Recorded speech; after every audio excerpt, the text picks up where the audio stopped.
Bienvenidos a la reflexión dominical con el pastor Misael Ocampo Rivera. Hola amigos, cordialísimo saludo en el día de hoy. Bienvenidos a nuestra reflexión dominical. Continuamos con nuestra serie de las parábolas.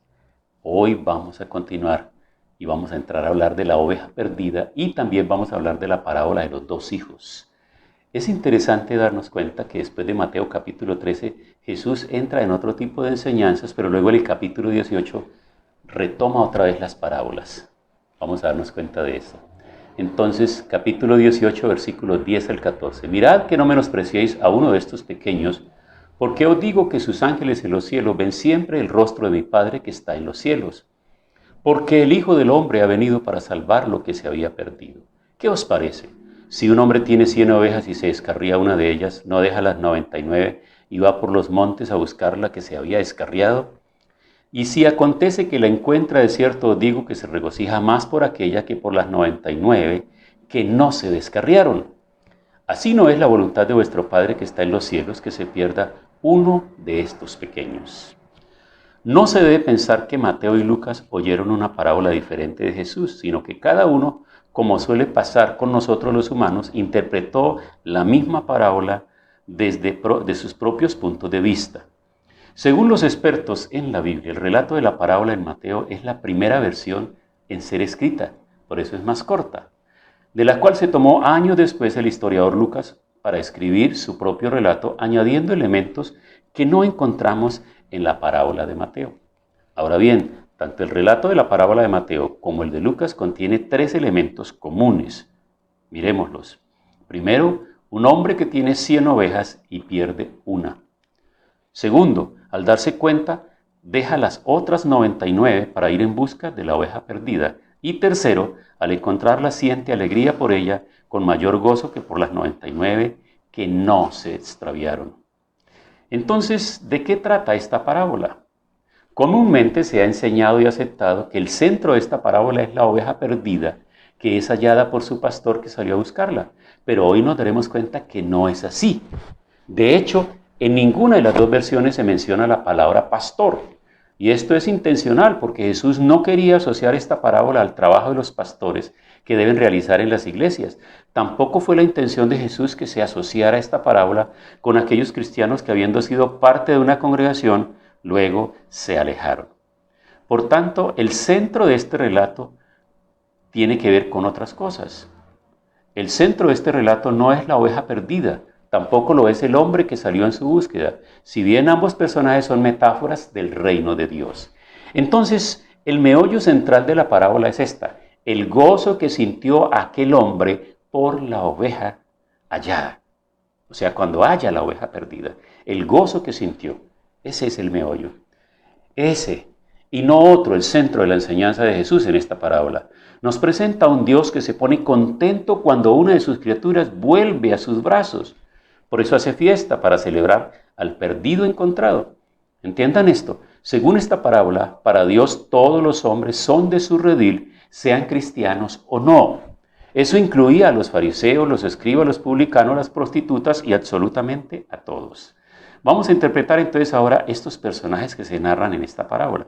Las 100 ovejas, el número 100 no es antojadizo. El maestro lo eligió porque representaba un rebaño medio, es decir, en aquellos tiempos los rebaños de ovejas podían componerse de 20 a 200 ovejas.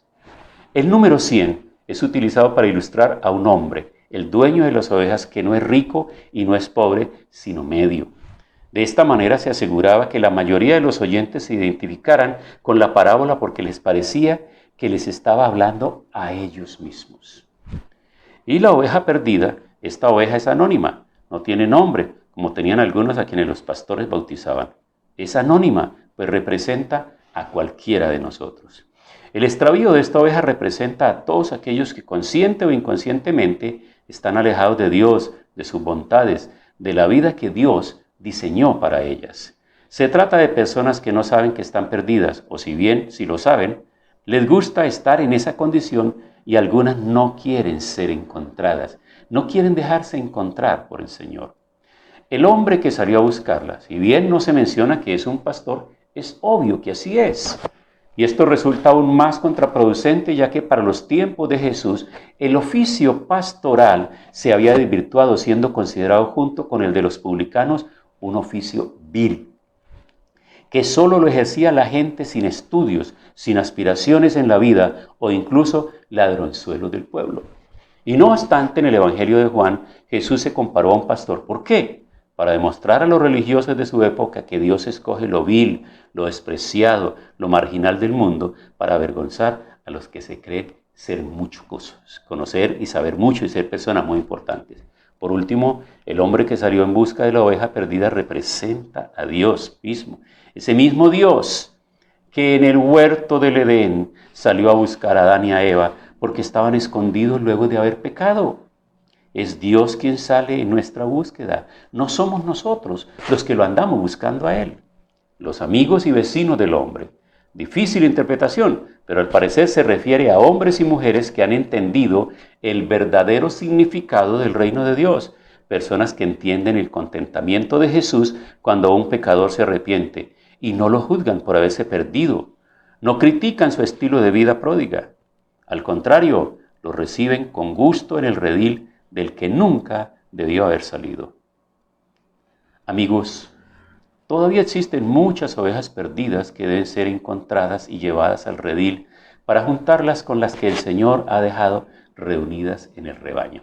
Es decir, si nosotros nos circunscribimos solamente a que la parábola es para la gente cristiana, que una vez que ha entrado a la iglesia, se ha bautizado y se ha hecho miembro, se va de la iglesia, y dejamos las que ya están congregadas y nos vamos detrás de ellas, estamos olvidando que Dios tiene un redil mucho más grande, un rebaño mucho más grande.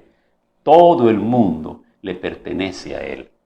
Y Él está interesado no solo en los que han venido a su camino, sino aún aquellos que lo desconocen, que lo desprecian, que no quieren nada con Él.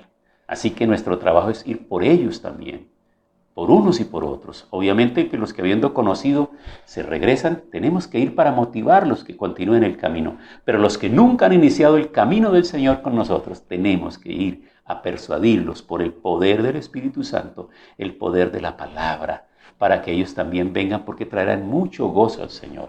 Esa es la diferencia entre Dios y nosotros. Porque nosotros, aquellos que nos han hecho mal, pues como que sentimos que perdemos el afecto y el interés por ellos, y mejor si son castigados, y mejor si les suceden cosas poco agradables, porque lo merecían. Pero el Señor no anda con ese tema, porque el Señor no quiere que ninguno se pierda, sino que todos procedan al arrepentimiento. Incluso los que maldicen su nombre, los que declaran que Dios no existe, esas son personas que Él ama y que desea que vengan y estén con Él, que entren ahí. Entonces surge una pregunta en el día de hoy. ¿Conoces a alguien que todavía está lejos del redil del Señor? ¿Tú conoces a alguien? Puede ser un familiar, puede ser tu esposo, tu esposa, tu padre, uno de tus hijos. Y aquí quiero llamar vuestra atención, porque muchas veces los padres marcan a sus hijos. Hay algunos muchachos que son un poco rebeldes y entonces los designan como las ovejas negras de la familia. Y cuando les empiezan a decir eso, les están reforzando esa conducta de rebeldía. Así que el muchacho desea entonces que siempre lo reconozcan como el rebelde de la casa. Pero no se trata de eso. Se trata de hacer que él pueda también seguir el camino del Señor. Si es así y conoces que alguien todavía está lejos del redil, debes insistirle con el mensaje de salvación, pues Dios quiere salvar a esa persona y agregarla a su rebaño. La siguiente parábola tiene que ver con los dos hijos y está en el capítulo 21, verso 28 al 32, Evangelio de San Mateo. ¿Pero qué os parece? Un hombre tenía 2 hijos y acercándose al primero le dijo: Hijo, ve hoy a trabajar en mi viña. Respondiendo él dijo: No quiero. Pero después arrepentido fue. Y acercándose al otro le dijo de la misma manera, y respondió él dijo: Sí, Señor, yo voy. Y no fue. ¿Cuál de los dos hizo la voluntad de su padre? Dijeron ellos: el primero. Jesús les dijo: de cierto os digo que los publicanos y las rameras van delante de vosotros al reino de Dios. Porque vino a vosotros Juan en camino de justicia y no le creísteis, pero los publicanos y las rameras le creyeron. Y vosotros, viendo esto, ¿no os arrepentís después para creerle? La parábola de los 2 hijos Se trata de dos hermanos a quienes su padre les pide que vayan a trabajar en su viña. Uno de ellos responde que lo hará, pero no cumple, es decir, no lo hace. El otro le dice a su padre que no irá, pero termina trabajando todo el día en la viña. Entonces Jesús pregunta, ¿cuál de los dos hijos hizo la voluntad de su padre? Y la respuesta es clara, el que en efecto fue a trabajar, aunque inicialmente rehusara hacerlo. Esta parábola es la continuación de historias anteriores en Mateo acerca de las personas que en realidad son parte del reino de Dios. Jesús les dice a los líderes religiosos en la audiencia, los recaudadores de impuestos y las rameras entran en el reino de Dios antes que vosotros. Las personas que parecen menos religiosas entrarán en el reino de Dios antes que los líderes religiosos, porque ellos son los que hacen la voluntad de Dios. Y los religiosos se colocan el manto de la religión y por ello se creen que están bien. Pero aquellos que no, que están alejados, cuando toman la decisión, su decisión es firme. En el trabajo esto nos recuerda las acciones que hablan más fuerte que las palabras. Muchas organizaciones tienen una declaración de objetivos que dice que sus propósitos principales son el servicio al cliente, la calidad del producto, la integridad civil y las personas como prioridad y cosas similares. Sin embargo, el servicio, la calidad y la integridad de muchas de esas organizaciones son deficientes, igual que las relaciones con sus empleados. Los individuos pueden hacer lo mismo, elogiando pues sus planes, pero fallando al implementarlos. Las organizaciones y los individuos que caen en esta trampa pueden tener buenas intenciones y puede que no reconozcan que estén viviendo a la altura de su propia retórica. Los lugares de ese trabajo necesitan tanto sistemas eficientes para implementar su misión y metas como sistemas de monitoreo imparciales que den una retroalimentación sin adornos, la realidad. Igualmente sucede con los cristianos y su fe en Cristo, la cual no consiste solo en decir que cree en Cristo, sino que esto implica creer para su salvación, pero a su vez compartir este mensaje de salvación con todo aquel que le sea posible. Ya la obra de redención en la cruz del Calvario alcanza para toda la humanidad. Y no es solamente para nosotros, así que no podemos ser egoístas y quedarnos callados. Solo se requiere que quien escucha este mensaje lo acepte y lo haga su nuevo estilo de vida y la razón de ser de ahí en adelante. Podríamos también aplicar en esta parábola de los dos hijos aquellos que son llamados primero y luego los que son llamados postreros. Y los primeros se cansan y luego desisten y se van, pero luego los que vienen después permanecen. Amigos, nosotros estamos frente a la palabra del Señor. Y yo me maravillo de la manera como Él enseñó, como el Señor Jesús, ese excelente maestro, hace uso de sus elementos pedagógicos para hacer que la gente en su momento, sus discípulos, primer nivel, círculo cercano a Él, luego las multitudes que están ahí, los otros discípulos que no permanecen con Él, pero están atentos, y luego el grueso de la multitud y en medio de la multitud sus enemigos religiosos, los fariseos, los escribas, los maestros de la ley. Y Él tiene esta pedagogía para enseñar mediante estas parábolas las enseñanzas que son necesarias, que todos las reciban. Pero viene la aplicación que cada grupo va a hacer de esa palabra, lo que cada uno va a recibir. Y como en el día de hoy, en el tiempo de hoy, seguramente muchos de ustedes están juzgando esta enseñanza. Algunos de ustedes podrían explicarla mejor que yo, tendrían mejores argumentos. Pero no se trata de explicarle, de tener los mejores argumentos. Se trata de que nosotros podamos ser obedientes a esta palabra. Esa es mi tarea, esa es mi preocupación. No solo de hablarles y decirles, sino que eso se cumpla en mi corazón.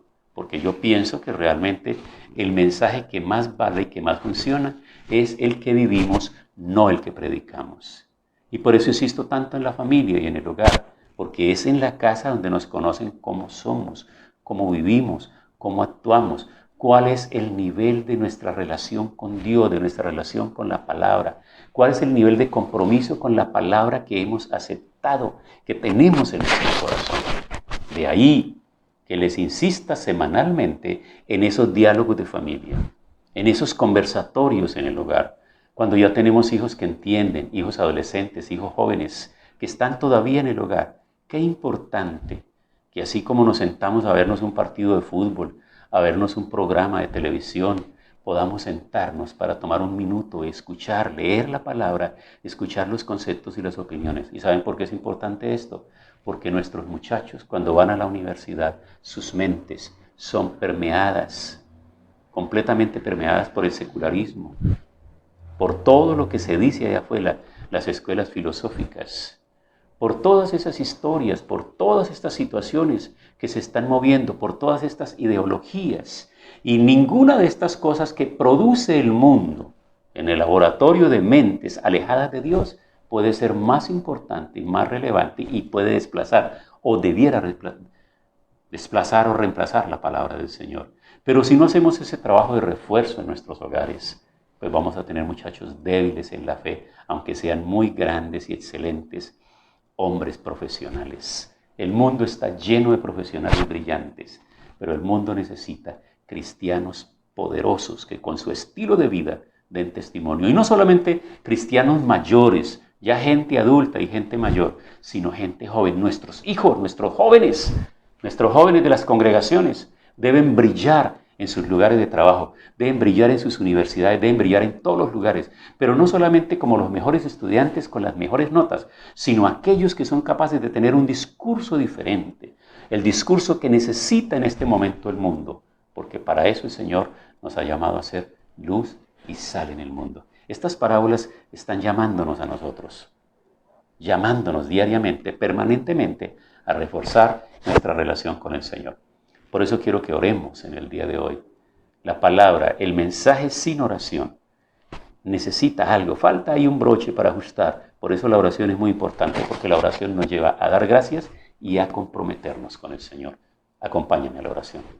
Padre, gracias en este día. Esta palabra es desafiante. Esta palabra nos pone a pensar porque confronta nuestra fe, nuestra realidad, nuestra conducta, nuestros actos, nuestro comportamiento. Y por eso en el día de hoy, Señor, venimos delante de ti para pedirte perdón, para humillar nuestro corazón y decirte necesitamos nuevas fuerzas y nuevo valor que venga de ti para ayudar a otros a que conozcan la palabra. Enséñanos a ser modelo de fe, ejemplo, hombres y mujeres de Dios, que damos testimonio con nuestro estilo de vida. Muchas gracias en el nombre de Jesús. Amén. Bueno, amigos, para todos ustedes, para todos nosotros, una semana llena de bendición. Hemos disfrutado de la reflexión dominical. Los invito a escuchar diariamente Momentos de Reflexión con el pastor Misael Ocampo Rivera.